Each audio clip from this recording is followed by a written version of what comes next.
Hello friends, आज के lecture में हम पढ़ेंगे chemical properties of haloalkanes. इससे पहले हमने optical isomerism in haloalkanes पढ़ा है। तो वो पढ़ने के बाद वो ऑप्टिकल आइसोमेरिज्म में जो बाकी सारे बहुत सारे कंसेप्ट्स हैं, मतलब कायरलिटी है, dextro and laevo rotatory isomers है, मतलब इनैंशियोमेरिज्म है, वो सारे बेसिक कंसेप्ट्स हमें केमिकल प्रॉपर्टीज पढ़ते वक्त अब हमें यूज़ होंगे, या फिर हम उसे कहते हैं हम यूजफुली उसको अप्लाई कर सकते हैं यहाँ पे केमिकल प्रॉपर्टीज पढ़ते हुए। अब केमिकल प्रॉपर्टीज बेसिकली होती क्या है, हमें देखनी है chemical properties of haloalkanes, and in general हम उन्हें रिप्रेजेंट करते हैं RX से, हेलो अल्केन्स को। कि जब कोई भी सबस्ट्रेट या कोई भी कंपाउंड वैरायटी ऑफ रिएजेंट्स के साथ रिएक्ट होता है और वैरायटी ऑफ प्रोडक्ट देता है, तो वो अलग अलग किस्म के अलग अलग तरह के जो प्रोडक्ट्स हैं वो देने की उनकी एबिलिटी जो होती है, उनकी जो क्षमता होती है, उसी को बोलते हैं हम chemical properties of that particular compound. आज हम पढ़ेंगे वो हेलो अल्केन्स के बारे में। तो पहली वाली केमिकल प्रॉपर्टी कि lab test for haloalkane. अब लैब टेस्ट बेसिकली होती क्या है कि मान लो आपको लैब में ये कंपाउंड दिया है। अब इसे ऊपर से देखने के बाद तो हमें पता नहीं चलता कि ये RX वाला है या फिर ROH वाला है या फिर ये ईथर है। तो हमें ये एक्चुअली कंपाउंड कौन सा है, इसे टेस्ट करने के लिए लैब में पर्टिकुलर टेस्ट करनी पड़ती है। हालांकि हम वो छोटी वाली टेस्ट ट्यूब में करते हैं, ठीक है। तो वही हम देखने जा रहे हैं कि अगर आपका कंपाउंड हेलो अल्केन है तो हेलो अल्केन वो है या नहीं, वो आप लैब में टेस्ट कैसे करोगे, प्रैक्टिकली उसे कैसे प्रूव करोगे कि आपका कंपाउंड हेलो अल्केन्स है या नहीं है। तो आप क्या करोगे, पहले वो कंपाउंड लोगे। कंपाउंड तो हमें पता है अगर हेलो अल्केन रिएक्ट होता है हाइड्रोक्साइड आयन के साथ, हाइड्रोक्साइड आयन हमें कौन से रिएजेंट देते हैं, NaOH देगा या फिर KOH देगा, ठीक है। तो ये अल्कली का एक्वाइज सॉल्यूशन हम लेंगे और वो एक्वाइज सॉल्यूशन डालेंगे हम हेलो अल्केन्स में। एक्वाइज अल्कली के साथ रिएक्ट होने के बाद क्या होता है कि हेलो अल्केन में जो कार्बन हाइड्रोजन बॉन्ड है वो ब्रेक होता है, और ब्रेक होने के बाद हैलाइड आयन जनरेट होता है। ये जनरेट होता है, इसे बोलते हैं हैलाइड आयन। मतलब आपका जो CX बॉन्ड है वो CX बॉन्ड कन्वर्ट होगा हैलाइड आयन में। और अगर इसी सॉल्यूशन में आप अगर डाइल्यूट HNO3 एंड AgNO3 का मिक्सचर अगर आप इसमें डालोगे, डाइल्यूट नाइट्रिक एसिड और dilute nitric acid and silver nitrate, इसका मिक्सचर अगर आप इसमें डालोगे तो ऑब्वियसली आपका हैलाइड आयन तो रिलीज हुआ है, तो हैलाइड आयन रिएक्ट होगा सिल्वर के साथ और आपको ये प्रेसिपिटेट मिलेगा सिल्वर हैलाइड का। तो अगर टेस्ट करने के बाद आपको प्रेसिपिटेट मिल रहा है, मतलब आपके कंपाउंड में जब आप एक्वायस अल्कली डाल रहे हो और एक्वायस अल्कली डालने के बाद अगर इसमें आप डाइल्यूट नाइट्रिक एसिड और सिल्वर नाइट्रेट डाल रहे हो, dilute nitric acid and silver nitrate का मिक्सचर, और अगर आपको PPT मिल रहा है तो आप ये साबित कर सकते हो कि आपका जो कंपाउंड दिया हुआ है वो कंपाउंड कौन सा है, तो हेलो अल्केन है, ठीक है। क्योंकि ये टेंडेंसी होती है कि अल्कली के साथ रिएक्ट होने के बाद हेलो अल्केन अल्कोहल तैयार करता है और हैलाइड आयन रिलीज होता है। तो जब हम सिल्वर नाइट्रेट और डाइल्यूट नाइट्रिक एसिड का मिक्सचर उसके अंदर डालेंगे तो ऑब्वियसली सिल्वर रिएक्ट होगा हैलाइड के साथ और आपको सिल्वर हैलाइड का प्रेसिपिटेट मिलेगा। तो ये सिंपल और आसान वाली टेस्ट है, ये डिटेक्ट करना, लैब में प्रैक्टिकली प्रूव करना कि आपका कंपाउंड हेलो अल्केन है या नहीं है। उसकी दूसरी वाली केमिकल प्रॉपर्टी है न्यूक्लियोफिलिक सब्स्टिट्यूशन रिएक्शंस। तो अब हम देखने जा रहे हैं nucleophilic substitution reactions of haloalkanes. उससे देखने से पहले हमें यह पहले पढ़ना पड़ेगा कि what is a nucleophile and what is electrophile. तो ये सब तो हमने 11वीं में पढ़ा ही है कि इलेक्ट्रोफाइल किसे बोलते हैं और न्यूक्लियोफाइल किसे बोलते हैं। फिर भी थोड़ा बहुत रिवीजन इसका कर लेते हैं। न्यूक्लियोफाइल होता है इलेक्ट्रॉन रिच और इलेक्ट्रोफाइल होता है इलेक्ट्रॉन डेफिशिएंट। मतलब जो इलेक्ट्रॉन के बारे में रिच है, उस जिसके पास इलेक्ट्रॉन बहुत ज़्यादा है उसे हम न्यूक्लियोफाइल बोलेंगे। तो ये ऐसी कौन सी सब स्पीसीज होगी, तो ये ऐसी स्पीसीज होगी न्यूक्लियोफाइल की OH माइनस होगा, Cl माइनस होगा, NH3 होगा। इन शॉर्ट हम बोल सकते हैं जिसके पास भी निगेटिव चार्ज है या फिर जिसके पास भी लोन पेयर ऑफ इलेक्ट्रॉन है तो वो स्पीसीज होगी हमारी nucleophile. They are lovers of nucleus. Nucleophile जो होते हैं वो न्यूक्लियस के लवर होते हैं। इन शॉर्ट के न्यूक्लियस के ऊपर हमारा कौन सा चार्ज रहता है, पॉजिटिव, तो उनको अट्रैक्शन रहेगा पॉजिटिव चार्ज का।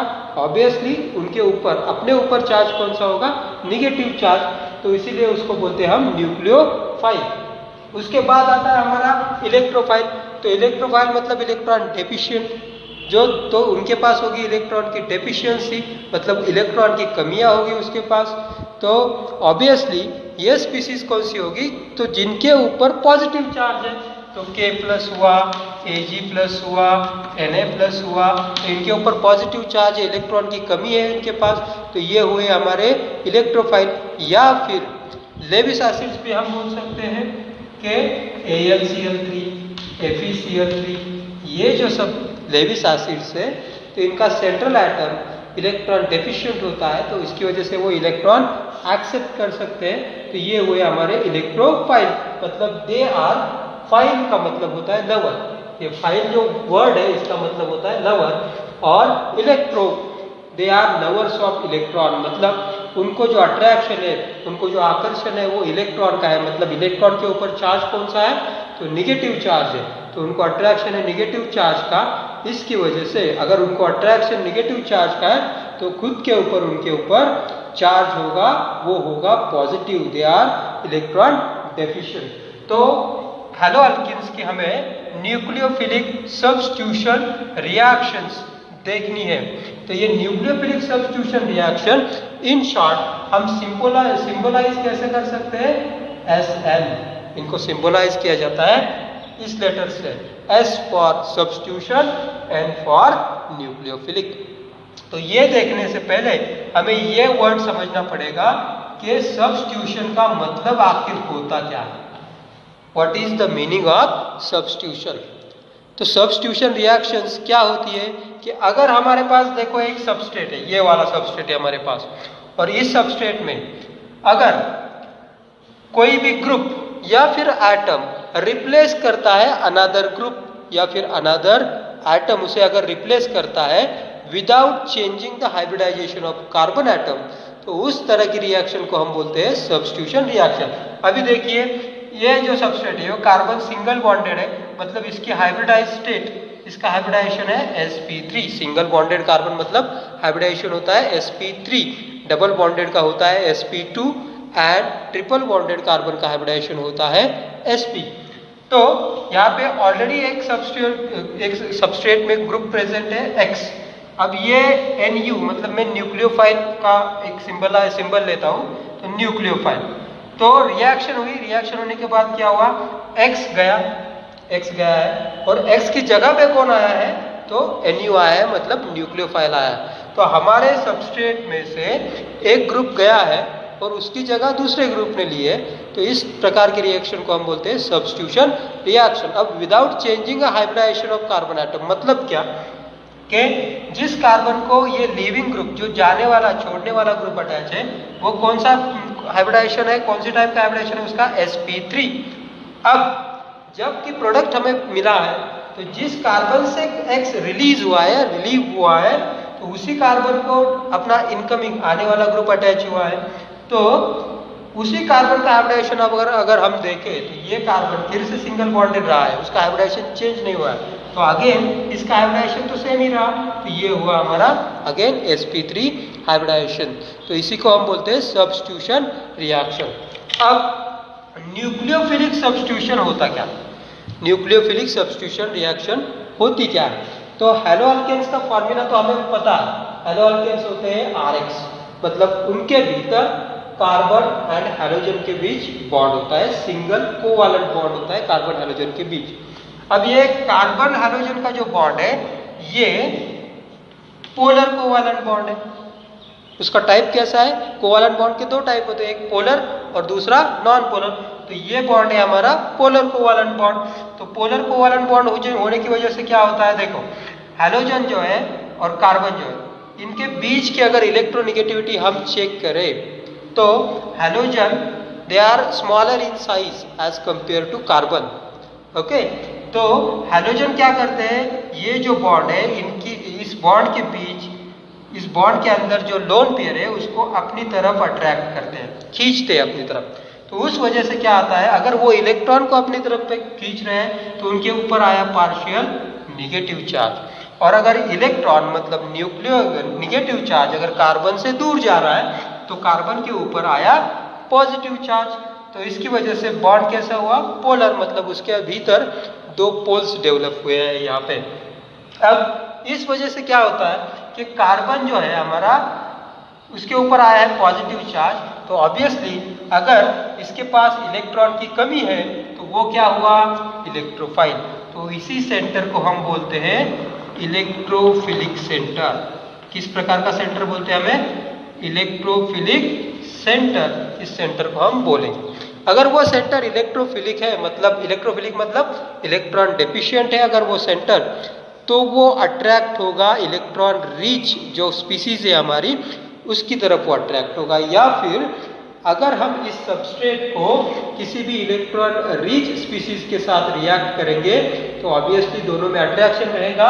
और ये देखिए हमारी ये इलेक्ट्रॉन रिच स्पीसीज है, हम इसे इलेक्ट्रॉन रिच क्यों बोल रहे हैं, इसके ऊपर निगेटिव चार्ज है, तो ये ऑब्वियसली अट्रैक्ट होगी, ये निगेटिव चार्ज की तरफ नहीं तो पॉजिटिव चार्ज की तरफ अट्रैक्ट होगी, मतलब इलेक्ट्रोफिलिक सेंटर की तरफ अट्रैक्ट होगी।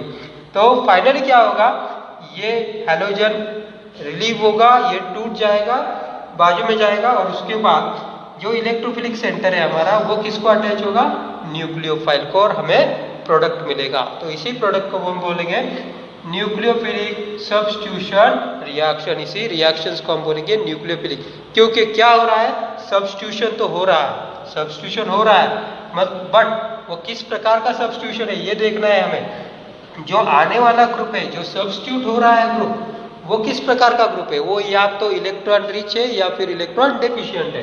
तो ये यहाँ पे है इलेक्ट्रॉन रिच ग्रुप।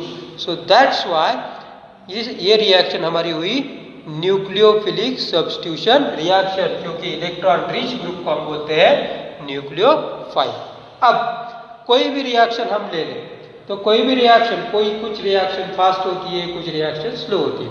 अगर हमारा सबस्ट्रेट फास्टली रिएक्ट होगा, अगर वो जल्दी रिएक्ट होगा तो वो सबस्ट्रेट मोर रिएक्टिव होगा, और अगर वो स्लोली रिएक्ट होगा तो उसकी रिएक्टिविटी हम क्या समझेंगे, कम समझेंगे। तो ये जो सब्स्टिट्यूशन न्यूक्लियोफिलिक रिएक्शंस है उनकी रिएक्टिविटी किस फैक्टर्स के ऊपर डिपेंड होती है, वो फैक्टर हम थोड़ी स्टडी करेंगे। तो हम देखेंगे यहाँ पे ऑर्डर ऑफ रिएक्टिविटी, मतलब nucleophilic substitution reactions they are influenced by two types of factors और टू इफेक्ट्स। अब वो दो फैक्टर्स या दो इफेक्ट कौन से हैं, देखो जो भी सबस्ट्रेट हम ले रहे हैं, अब हमारा सबस्ट्रेट यहाँ पे क्या है, अल्किल हैलाइड, तो अल्किल हैलाइड वो सबस्ट्रेट का नेचर। अब अल्किल हैलाइड तो होते हैं तीन प्रकार के, कौन से, प्राइमरी, सेकेंडरी एंड टर्शियरी। तो यहाँ पे अगर हमारे सबस्ट्रेट का नेचर प्राइमरी होगा, अगर सबस्ट्रेट हमारा प्राइमरी होगा तो वो उसकी रिएक्टिविटी क्या होगी, कम होगी। So tertiary substrate they react more faster than secondary than primary. एक एग्जांपल हम लेते हैं, अगर मैंने अल्किल हैलाइड दिया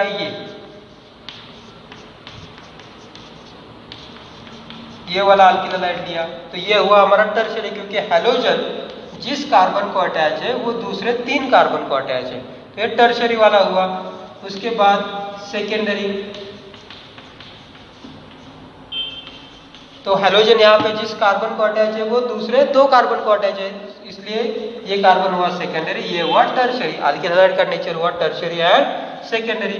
उसके बाद हमारा आता है प्राइमरी, तो यहाँ पे हैलोजन जिस कार्बन का अटैच है वो दूसरे एक ही कार्बन का अटैच है, तो ये अल्किल हैलाइड हुआ हमारा प्राइमरी अल्किल हैलाइड। तो इस वजह से टर्शियरी अल्किल हैलाइड अब यहाँ पे फास्टली रिएक्ट होगा। क्यों फास्टली रिएक्ट होगा, देखिए अगर ये कार्बन हैलोजन बॉन्ड ब्रेक हो रहा है तो यहाँ पे एक कैटायन जनरेट होगा, ये कैटायन होगा हमारा टर्शियरी। अगर ये कार्बन हाइड्रोजन बॉन्ड ब्रेक हो रहा है तो कैटायन होगा सेकेंडरी, ये कार्बन हाइड्रोजन बॉन्ड अगर ब्रेक हो रहा है तो ये कैटायन होगा प्राइमरी टाइप का कार्बोकैटायन तैयार होगा। और हमें सबको पता है कि tertiary carbocation is a more stable then secondary and primary carbocation, क्योंकि यहाँ पे इंडक्टिव इफेक्ट है। तीन ग्रुप से तीनों ग्रुप्स के प्लस आए, मतलब पॉजिटिव इंडक्टिव इफेक्ट की वजह से इसका पॉजिटिव चार्ज की इंटेंसिटी यहाँ पे क्या हो रही है, कम हो रही है। तो टर्शियरी कार्बोकैटायन ज़्यादा स्टेबल होता है secondary than primary. So that's why tertiary alkyl they reacts more faster than secondary and than primary. Then nature of halogen. अब देखो हमारे पास अल्किल हैलाइड तो है, बट अल्किल हैलाइड हमारे पास आयोडाइड भी होगा, ब्रोमाइड भी होगा, क्लोराइड भी होगा। तो किस प्रकार का अल्किल हैलाइड, मतलब अल्किल हैलाइड में कौन सा हैलोजन आइटम प्रेजेंट है, उसके ऊपर डिपेंड करती है अल्किल हैलाइड की reactivity towards the nucleophilic substitution reaction. तो ये जो अल्किल हैलाइड है, अगर हमारे पास आयोडाइड है तो अल्किल आयोडाइड मोर रिएक्टिव होता है अल्किल ब्रोमाइड से, वो मोर रिएक्टिव होता है अल्किल क्लोराइड से। क्यों अल्किल आयोडाइड मोर रिएक्टिव होता है, क्योंकि कार्बन आयोडीन बॉन्ड जो है उसकी बॉन्ड लेंथ ज्यादा होती है, तो इजीली वो बॉन्ड क्या होता है, ब्रेक होता है। अगर लेंथ ज्यादा हो तो बॉन्ड इजीली क्या होगा, ब्रेक होगा। अगर लेंथ छोटी हो तो वो बॉन्ड इजीली ब्रेक नहीं हो पाएगा।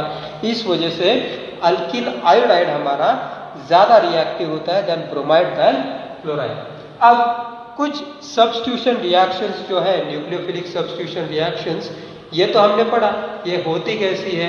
अब we have variety of nucleophiles. हमारे पास एक तो न्यूक्लियोफाइल नहीं है, तो हमारा जो हैलो अल्केन्स है, जो हैलो अल्केन्स है हमारे पास, वो वैरायटी ऑफ न्यूक्लियोफाइल्स के साथ रिएक्ट तो हो गए।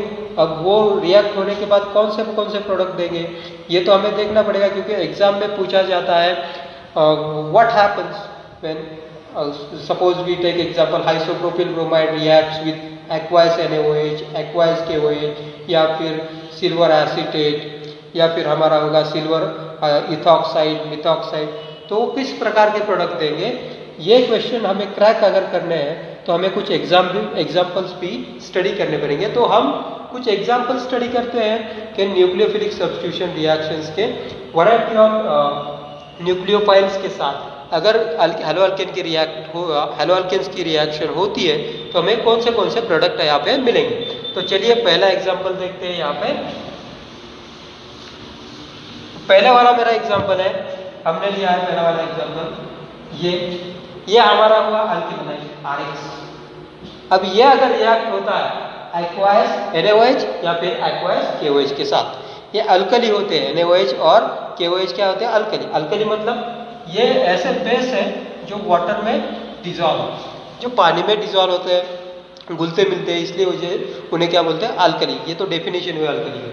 तो अगर आप एक्वायस या KOH या फिर NaOH ले तो सब्स्टिट्यूशन क्या होगा, X जाएगा, X की जगह यहाँ पे देखो, X की जगह देखो लेगा OH। अब क्यों लेगा, X के ऊपर है निगेटिव चार्ज, R के ऊपर है पॉजिटिव चार्ज, कार्बन के ऊपर। यहाँ पे ये मतलब OH minus Na plus. So simple ये इलेक्ट्रोस्टैटिक अट्रैक्शन है, मतलब पॉजिटिव अट्रैक्ट होगा निगेटिव की तरफ, तो ये पॉजिटिव वाला है, ये अट्रैक्ट होगा निगेटिव की तरफ, तो R अटैच होगा OH से। ठीक है, आसान से रिएक्शन है। और ये निगेटिव वाला अट्रैक्ट होगा पॉजिटिव की तरफ, तो ये Na प्लस अट्रैक्ट होगा X की तरफ, साइड प्रोडक्ट में मिलेगा NaX। वो डिपेंड होगा आप KOH यूज कर रहे हो या फिर NaOH।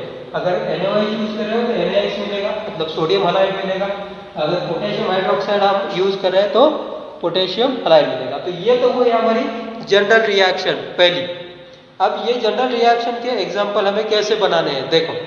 तो ये एग्जांपल बनाते वक्त हर किसी जनरल रिएक्शन के हम 4 एग्जांपल बना सकते हैं।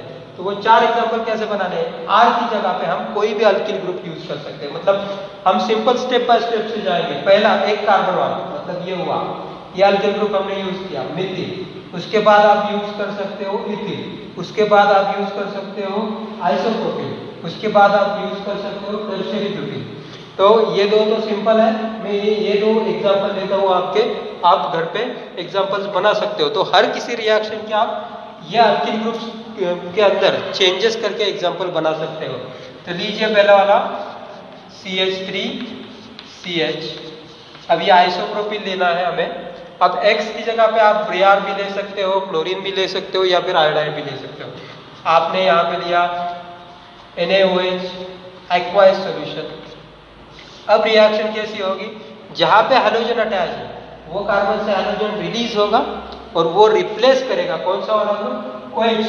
तो यहाँ पे आएगा CH3CHOH CH3 प्लस NaBr। तो चलो रिएक्शन लिखने के बाद सिंपल उसके कॉमन नेम्स और IUPAC से हम देंगे। अब ये कॉमन नेम्स और IUPAC देते वक्त ध्यान में रखिए ये ग्रुप कौन सा है कॉमन नेम में, प्रोपिल। तो ये हुआ हमारा आइसोप्रोपिल, और ब्रोमीन है इसलिए हमने इसे लिखा ब्रोमाइड। तो ये तो हुआ हमारा कॉमन नेम। अब इसको अगर हम IUPAC नेम दें तो कैसे देंगे, नंबरिंग करेंगे 1 2 3, जहाँ से फंक्शनल ग्रुप हमारा नजदीक है तो 3 आए, इसकी वजह से यहाँ पे हमने लिखा प्रोपेन। तो ब्रोमीन है इसकी वजह से यहाँ पे लिखा हमने ब्रोमो, और ब्रोमो की पोजीशन कौन सी है 2 वाले, तो ये हुआ 2 ब्रोमो प्रोपेन। यहाँ पे ये भी सेम कॉमन नेम हुआ हमारा आइसोप्रोपिल अगेन। अब ये OH है तो इसकी वजह से ये हुआ अल्कोहल, इसका नाम हुआ आइसोप्रोपिल अल्कोहल। अगर इसको हम IUPAC दे तो नंबरिंग करें, देखो यहाँ पे फंक्शनल ग्रुप अभी चेंज हो रहा है, वहाँ पे हैलोजन था यहाँ पे OH आ रहा है। तो ये हुआ 1 2 3, ये OH है फंक्शनल ग्रुप। यहाँ पे भी दो, यहाँ से भी अगर इस एंड से भी हम दे तो कोई भी दिक्कत नहीं होगी क्योंकि दोनों एंड से फंक्शनल ग्रुप सेम डिस्टेंस पे है। तो यहाँ पे आएगा हमारा अगेन प्रोपेन आएगा, 3 कार्बन है मेन चेन में, और E रिप्लेस होगा OH की वजह से हम यहाँ पे क्या लिखेंगे ऑल, ये अल्कोहल है। अब ये ऑल की पोजीशन कौन से पोजीशन पे अगेन सेकेंड, सो प्रोपेन टू ऑल। तो ये हुआ हमारे कॉमन नेम और IUPAC नेम। ये ऐसे लेने के बाद आप किसी भी रिएक्शन के एटलीस्ट मिनिमम 4 एग्जाम्पल हम बना सकते हैं। तो इसी 4 एग्जाम्पल्स में से मोस्टली एग्जाम में क्वेश्चंस आते हैं। मतलब अब ये देखो ये रिएक्शन के ऊपर कैसे एग्जाम्पल आएगा एग्जाम में, how will you convert isopropyl bromide to isopropyl alcohol. तो ये रिएक्शन तो हमने लिखी, तो जब हम कॉमन नेम और IUPAC देखते हैं तो या फिर लिखने की आदत डाल लेते हैं कॉमन नेम और IUPAC simultaneously while writing the chemical reaction, तो वो हमें उसका बहुत ज़्यादा फायदा एग्जाम में होता है कि आइसोप्रोपिल ब्रोमाइड एक्चुअली होता क्या है, कैसे हमने उसे लिखा है या कैसे उसे कन्वर्ट करना। तो एक एक रिएक्शन को हम 3-3 4-4 बार लिख सकते हैं और उसके एग्जाम्पल्स भी बना सकते हैं। मल्टीपल एग्जाम्पल्स हम हल्के ग्रुप चेंज करके बना सकते हैं। तो दूसरा वाला सब्स्टिट्यूशन न्यूक्लियोफिलिक का एग्जाम्पल हम लेते हैं। दूसरा वाला एग्जाम्पल, तो ये हुआ हमारा आगे अल्किल हैलाइड RX। अब हम न्यूक्लियोफाइल चेंज करेंगे। यहाँ पे न्यूक्लियोफाइल हमारा क्या था OH minus, that is hydroxide ion. अब न्यूक्लियोफाइल हमारा चेंज होगा। तो ये हुआ हमारा, ये देखिए ये अभी क्या है, ये सिल्वर ग्रुप है, तो फिर हम इसे सोडियम भी ले सकते हैं। तो सिल्वर की जगह हम सोडियम लेते हैं, सोडियम। अब ये R होने की वजह से हम यहाँ पे लिख रहे हैं अल्क, और ये R अटैच है ऑक्सीजन को, तो ये हुआ अल्कोक्साइड। ये हुआ हमारा सोडियम अल्कोक्साइड। तो यहाँ पे हम देखना, हमें ये देखना है पहले इसमें न्यूक्लियोफाइल कौन सा होगा। तो हमें पता है मेटल्स तो बहुत ज्यादा कैसे होते हैं इलेक्ट्रो पॉजिटिव, तो सोडियम के ऊपर आया पॉजिटिव चार्ज, R ये हुआ हमारा नेगेटिव चार्ज। तो ये नेगेटिव चार्ज वाला जो ग्रुप है वो हमारा हुआ न्यूक्लियोफाइल। तो अल्कोक्साइड ग्रुप यहाँ पे हुआ न्यूक्लियोफाइल। अब ये रिएक्शन होगी हीटिंग करने के बाद, तो रिएक्शन होगी ये वाला R, अब ये X तो निकल जाएगा सोडियम के साथ क्योंकि आगे इसके ऊपर नेगेटिव चार्ज है, तो बचा क्या OR। अगर हम ये और ये R अलग है तो इसको R डैश भी मेंशन कर सकते हैं। साइड प्रोडक्ट हुआ हमारा सोडियम हैलाइड। अब देखिए इस प्रकार की फंक्शनैलिटी कौन से वाले का फैमिली में है हमारे ऑर्गेनिक कंपाउंड के, तो ये हमें पता है, ये हुआ हमारा ईथर। ठीक है, वेरी सिंपल, आसान सा है। अब इसका एक एग्जांपल बनाते हैं हम 4 एग्जांपल तो बना सकते हैं, तो एटलीस्ट 1 तो बना सकेंगे। यहाँ पे मैं अभी बताता हूँ, R एज R हम लेंगे CH3 CH2 और X की जगह लेते हैं हम Br प्लस सोडियम। अब यहाँ पे भी R है तो ये सेम भी ले सकते हैं या अलग भी। अगर हमने अलग लिया, देखो ये हुआ CH3, तो इसका नाम क्या होगा अभी, सोडियम। अब ये एक ही CH3 है तो CH3 एक ही कार्बन है, मतलब ये हुआ मिथ। प्रीफिक्स हमने क्या यूज किया, मिथ, और ये ऑक्सीजन है इसलिए ऑक्साइड। So sodium methoxide. इसकी रिएक्शन अगर होगी तो ये तो एलिमिनेट होगा, ये वाला पोर्शन बचा क्या, ये हुआ हमारा C2H5 मतलब CH3CH2। अब ये अटैच हुआ यहाँ पे CH3 से, और साइड प्रोडक्ट तो आ रहा है हमारा NaBr। अब इसको नाम देते हैं। अब ये दो अल्किल ग्रुप है, मिथिल और इथिल। तो पहले हम क्या लिखेंगे, अल्फाबेटिकल ऑर्डर में इथिल में से E पहले आ रहा है M से। जो हमारी ABCD है अल्फाबेट से, उसमें E पहले आ रहा है M से, तो इसकी वजह से इथिल हम पहले लिखेंगे, इथिल मिथिल, और सामने लिखेंगे इथर, तो इसका नाम हुआ इथिल मिथिल इथर। ओके। अब तीसरा वाला एग्जाम्पल हम ले रहे हैं न्यूक्लियोफिलिक सब्स्टिट्यूशन का तीसरा वाला एग्जाम्पल। तो ये देखिए तीसरा वाला, अगर हम अल्किल हैलाइड रिएक्ट करेंगे RC डबल बॉन्ड O। अब ये फंक्शनैलिटी कौन सी है, ये कार्बोक्सिलिक। अगर हम इसे यहाँ पे H लगाते हैं तो ये क्या बनता है हमारा, कार्बोक्सिलिक एसिड बनता है, कार्बोक्सिलिक एसिड। बट हमें कार्बोक्सिलिक एसिड तो लेना नहीं है, उसका सॉल्ट लेना है। सॉल्ट लेना है मतलब एसिड क्या देगा हमें, एनायन देगा, और बेस देगा हमें कैटायन। तो ये बेस लिया हमने AgOH वाला लिया था। अब ये हुआ हमारा एनायन और कैटायन बन के मिल रहा है बेस। तो ये हुआ हमारा, ये Ag होने की वजह से इसका नाम देंगे हम सिल्वर, और ये कार्बोक्सिलिक एसिड की तरफ से आ रहा है तो कार्बोक्सिलेट। हम IC एसिड निकाल के क्या लगा रहे हैं यहाँ पे ATE, तो ये हुआ सिल्वर कार्बोक्सिलेट। अब यहाँ पे निगेटिव पॉजिटिव, फिर से हमें ध्यान रखना है, यहाँ पे इलेक्ट्रोफाइल को अटैच होगा इसका न्यूक्लियोफाइल। तो न्यूक्लियोफाइल कौन सा है हमारा, RC double bond O minus.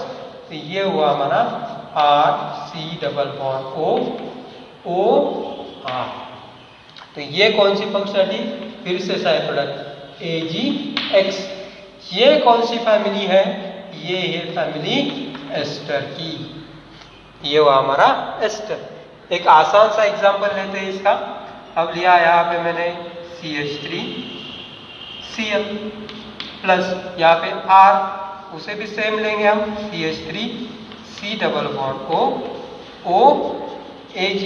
अब रिएक्शन कैसे होगी, ये माइनस यहाँ का प्लस, यह आएगा CH3C double bond O CH3 plus AgCl। ये तो आया। अब इसको नाम कैसे देंगे हम, ये हुआ मिथिल, तो ये मिथिल पहले हम लिखेंगे, एस्टर को नाम देते हैं। और ये जो ग्रुप है वो एसिटिक एसिड की तरफ से आ रहा है, तो हम इसे मिथिल एसीटेट बोलते हैं। क्या बोलते हैं हम, मिथिल एसीटेट।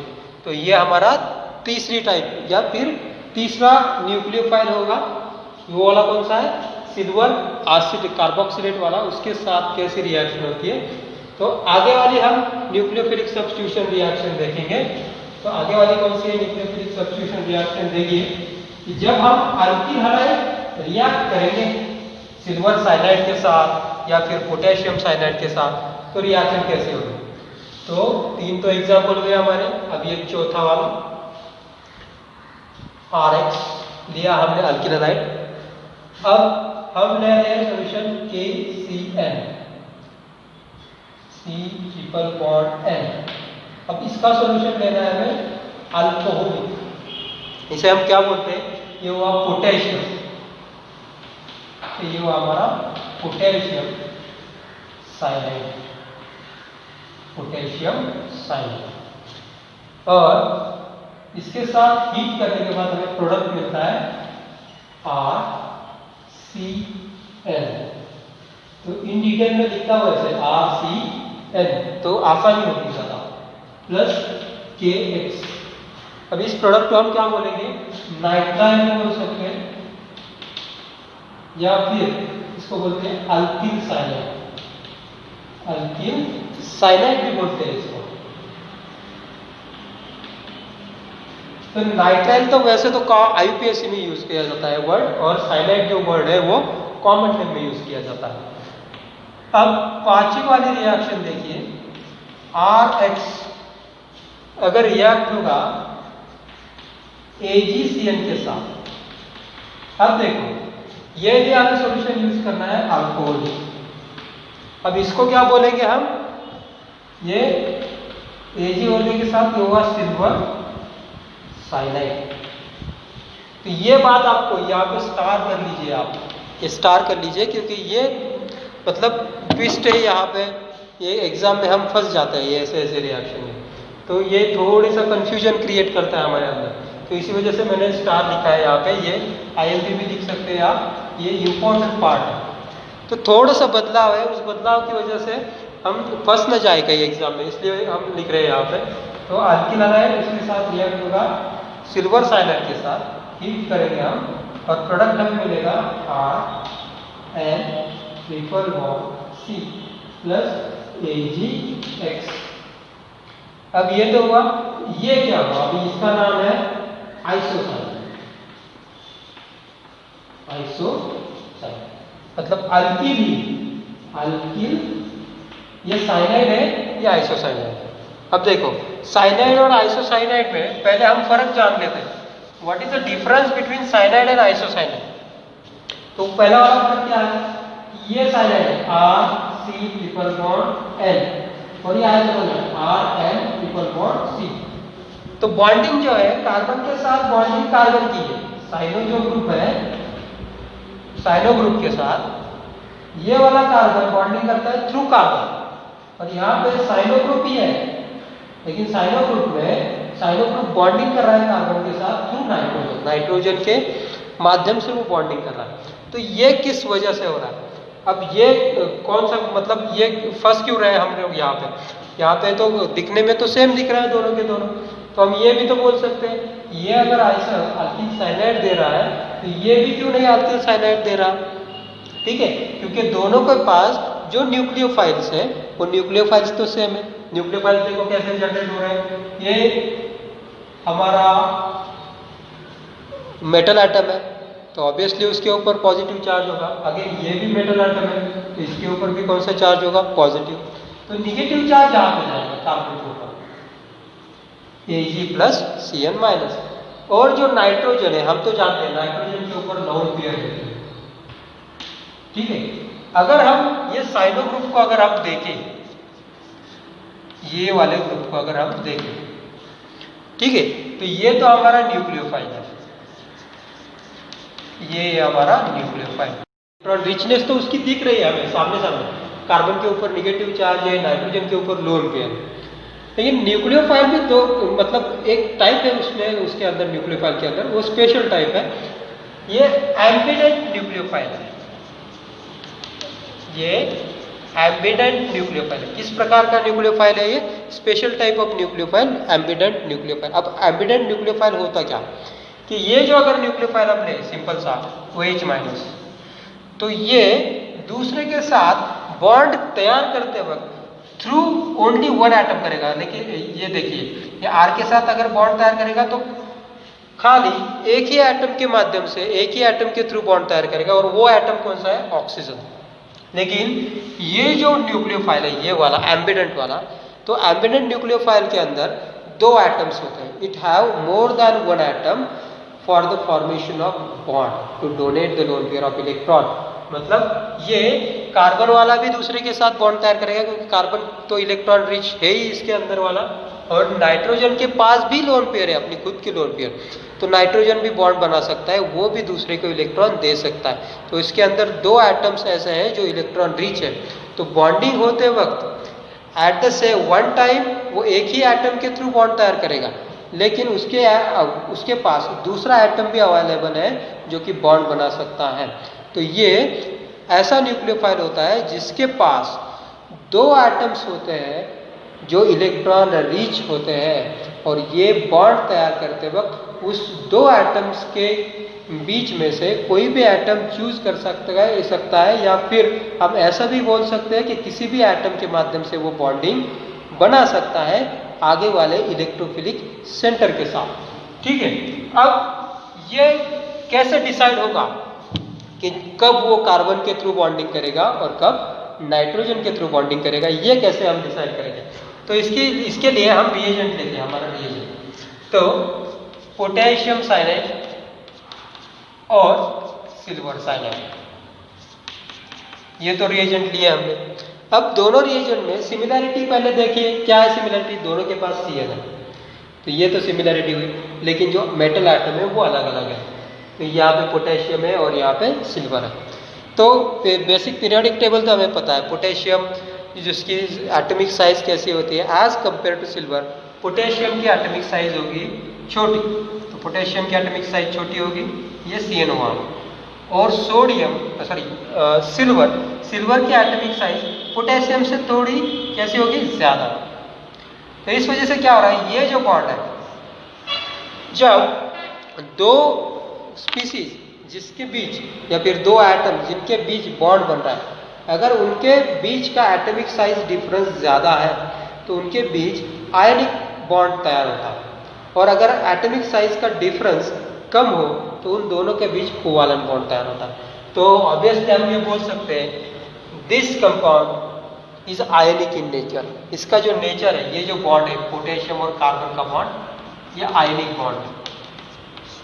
और ये जो बॉन्ड है सिल्वर और कार्बन का बॉन्ड, इसका नेचर कैसा है? कोवालेंट। अब कोवालेंट बॉन्ड तो आसानी से ब्रेक नहीं होता, ठीक है। तो इजीली ये आयनिक बॉन्ड जो है वो ब्रेक होगा, हमें मिलेगा K+ एंड Cl-।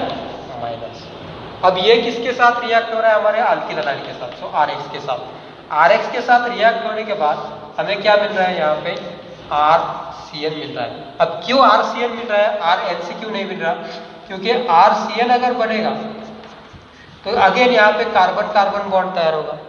अगर RNC बनेगा तो यहाँ पे बॉन्ड कौन सा तैयार होगा? कार्बन और नाइट्रोजन वाला बॉन्ड बनेगा। और ये कार्बन कार्बन बॉन्ड हमें पता है, carbon carbon bond more strong होता है कार्बन नाइट्रोजन बॉन्ड की as compare to carbon nitrogen bond. So that's why ये आयनिक होने की वजह से और ब्रेकिंग के बाद कार्बन कार्बन बॉन्ड तैयार होने की वजह से हमें मिल रहा है अल्किल साइनाइड। क्योंकि ये क्या बोल रहा है कि ऑलरेडी मैं आयनिक हूँ, ठीक है। अब आयनिक होने की वजह से मैं Cn- दे रहा हूँ। अब यहाँ पे नाइट्रोजन के थ्रू में बॉन्ड, मेरे पास दोनों ऑप्शन तैयार हुए, कार्बन भी और नाइट्रोजन भी। मेरे पास डोनेट करने के लिए कार्बन के पास भी निगेटिव चार्ज और नाइट्रोजन के पास भी लोन पेयर है।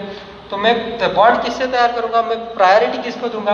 अगर मैं कार्बन के थ्रू बॉन्ड तैयार करता हूँ तो मेरा बॉन्ड बन जाता है स्ट्रॉन्गर। अगर नाइट्रोजन के थ्रू बॉन्ड तैयार करता हूँ तो बॉन्ड तो बन जाता है, लेकिन as compare to carbon carbon bond उतना ज़्यादा स्ट्रॉन्ग बॉन्ड नहीं बन रहा है। तो इसकी वजह से मैं प्रायोरिटी दूंगा कार्बन के थ्रू बॉन्डिंग तैयार करने को, ठीक है। तो ये तो हुआ सिल्वर साइनाइड का, पोटेशियम साइनाइड का। अब दूसरा वाला देखेंगे। जब सिल्वर साइनाइड यहाँ पे आ रहा है तो दिक्कतें आ रही है, मतलब सिल्वर साइनाइड जब अल्किल हैलाइड के साथ रिएक्ट होगा तो परेशानी देखो कौन से आए। तो यहाँ पे दिया हमने सिल्वर साइनाइड। अब ये वाला क्या बोलेगा? मैं तो आयनिक नहीं हूँ भाई, मैं तो कोवालेंट नेचर हूँ। तो ये बॉन्ड ब्रेक होने में थोड़ी तकलीफ होगी, क्योंकि इसका नेचर कौन सा है? ये कोवालेंट टाइप का बॉन्ड है। अब ये कोवालेंट टाइप का बॉन्ड है तो ये तो फंस गया यहाँ पे, ये कार्बन तो फंस गया। वो तो बोलेगा सामने वाले को मेरा बॉन्ड ही नहीं ब्रेक हो रहा है तो मैं कहाँ से आपके पास आऊँ। तो फ्री कौन है यहाँ पे? अब फ्री कौन बचा? नाइट्रोजन। अब बचा नाइट्रोजन। तो नाइट्रोजन बोला मैं तो फ्री हूँ, मेरे ऊपर जो लोन पेयर है वो तो फ्री है, तो मैं तुम्हारे साथ बॉन्ड तैयार करता हूँ। तो इस वजह से यहाँ पे नाइट्रोजन के थ्रू बॉन्ड तैयार होगा। ये आसान और सिंपल सा कंसेप्ट है। बस एग्जाम में हम फंस जाते हैं, हम गूगली डालने के बाद हमें क्या लगता है कि ये भी साइनाइड बनेगा, ये भी साइनाइड बनेगा। तो ऐसी बात नहीं होती, थोड़ी हमें प्रॉपरली उसके ऊपर सोचना चाहिए कि क्या हो रहा। तो ये थोड़े थोड़े इंपॉर्टेंट पार्ट है, वो ध्यान में रखिए, यहाँ पे स्टार कीजिए, ठीक है। अब नेक्स्ट वाला जो रिएक्शन है वो हम देखेंगे। तो ये हमारा है छठी रिएक्शन, सब्स्टिट्यूशन न्यूक्लियोफिलिक वाले। तो यहाँ पे देंगे हम RX। अब ये भी थोड़ा बहुत इंपॉर्टेंट है, देखिए। और ये रिएक्ट होगा अगर potassium N double bond O। अब ये देखो, ये है एक्चुअली KNO2, तो नाइट्राइट है, ये है हमारा नाइट्राइट, पोटेशियम नाइट्राइट। ठीक है, और दूसरा लेता हूं मैं RX plus AgO N double bond O। अब ये लेंगे हम सिल्वर नाइट्राइट, इसको लेंगे हम सिल्वर नाइट्राइट। तो आगे मैं अभी कमेंट बॉक्स में आपको इसका जवाब देना है कि क्यों प्रोडक्ट डिफरेंट आ रहा है, यही वाला कंसेप्ट आपको अप्लाई करना है। तो ये देखिए यहाँ पे RX जब रिएक्ट होगा आपको मिल गया RON डबल बॉन्ड O, तो ये बनता है हमारा अल्किल नाइट्राइट, अल्किल नाइट्राइट। और ये जब रिएक्ट होता है तो ये हमें देता है RNO2, that is a nitro alkyl. अब देखो मैं आपको हिंट दे रहा हूं, मतलब दोनों तो सेम ले रहे हैं आप, KNO2 एंड AgNO2, रिएजेंट तो सेम है, दोनों के दोनों नाइट्राइट है, खाली फर्क क्या है उनके अंदर, एक पोटेशियम का नाइट्राइट है और दूसरा वाला है सिल्वर का नाइट्राइट। तो आपको दोनों में से फर्क नजर आएगा, लेकिन फर्क की वजह से क्या आ रहा है, यहाँ पे प्रोडक्ट भी अलग अलग आ रहा है। तो प्रोडक्ट कौन से हैं, अल्किल नाइट्राइट। अल्किल नाइट्राइट मतलब यहाँ पे कार्बन और ऑक्सीजन के बीच बॉन्ड हो रहा है, देन यहाँ पे कार्बन और नाइट्रोजन के बीच बॉन्ड हो रहा है। तो फिर से यहाँ पे NO2 जो है, NO2 मतलब नाइट्राइट जो है, ये भी न्यूक्लियोफाइल है, बट कौन से प्रकार का न्यूक्लियोफाइल है ये, अगेन ये एम्बिडेंट न्यूक्लियोफाइल हुआ। इस प्रकार का न्यूक्लियोफाइल हुआ एम्बिडेंट मतलब it is having 2 donor atoms, okay, it is able to form a bond through a substrate with 2 donor atoms. तो ये भी हमारा एम्बिडेंट न्यूक्लियोफाइल का दूसरा वाला एग्जांपल, पहला वाला हमने देखा था Cn माइनस वाला देखा था। तो क्यों ऐसा हो रहा है कि इस जब हम पोटेशियम नाइट्राइट के साथ रिएक्शन कर रहे हैं तो रिएक्शन में बॉन्ड फॉर्मेशन हो रहा है, लेकिन थ्रू ऑक्सीजन हो रहा है, यहाँ पे थ्रू नाइट्रोजन। तो ऐसा क्यों हो रहा है, अगेन आपको वही कंसेप्ट इस्तेमाल करना है, पोलर एंड आयनिक बॉन्ड वाला, और कमेंट बॉक्स में आपको जवाब देना है कि ये वाला अल्किल नाइट्राइट क्यों दे रहा है और ये वाला नाइट्रो अल्केन क्यों दे रहा है। ठीक है, और लास्ट वाला हम रिएक्शन देखेंगे, लास्ट वाला रिएक्शन जब ये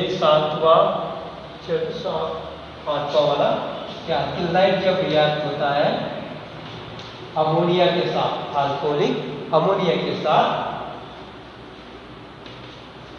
ठीक है, तो रिएक्शन में प्रोडक्ट मिलता है हमारा RNH2 और साइड प्रोडक्ट मिलेगा HX। तो ये तो हुआ हमारा प्राइमरी। ठीक है, तो इसी के साथ हमारी सब्स्टिट्यूशन न्यूक्लियोफिलिक रिएक्शन खत्म हुई। Okay, thank you.